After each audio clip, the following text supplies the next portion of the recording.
It was an intense process for me in the sense that I had to go back home to make this film, and a lot of the things in the film were very personal to me.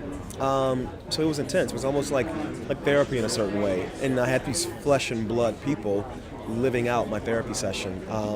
But it was great. It was really fulfilling. I play Teresa, and I play a surrogate mother to Chiron, and I'm a nurturer to him, and I'm a listener, and I don't judge him for, as he's asking these questions about his sexuality.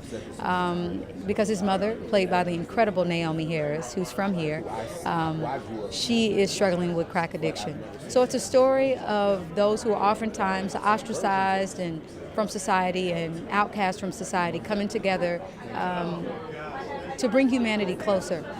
I picked up this screenplay and bawled my eyes out, basically. I was just like, oh my God, it's so amazing. But I had real issues because on one level I was like, I have to be part of this movie. It's so amazing. And then on another, I had always said, I'm always going to portray positive images of women, and particularly black women in film. That was really important to me. So I kind of drew the line at playing a crack addict. So I was in this dilemma. I was like, the film's amazing, but I've got to play a crack addict. Oh my gosh, what am I going to do? But I reconciled that for myself because Barry, I spoke to Barry Jenkins, the director, and he said, look, I don't want to ask you to play a stereotypical role. I'm not asking you to play a stereotypical role. I'm telling the story of my mother and also the mother of Terrell, the playwright as well. And what do we do? They were crack addicts. So what do? We erase them from history, or we tell their story in a way that people can really connect to, understand, and empathize with. And I thought that's a real challenge for me. When I first read, it was a play, in Moonlight, Black Boys Look Blue. I just saw so much in it that reminded me of my own childhood. I told Terrell it was like he had taken a memory of my memories and turned them into a fever dream.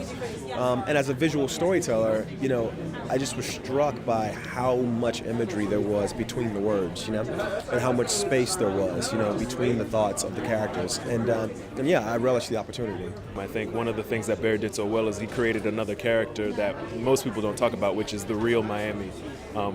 There's not any whitewashed or glossy versions of it. It's the true place with its humidity and its thunderstorms and beauty, but right next to the abject poverty that also exists there. And I think people weren't expecting that. And I think when they experience that, it's something new for them. It's something that invites them in.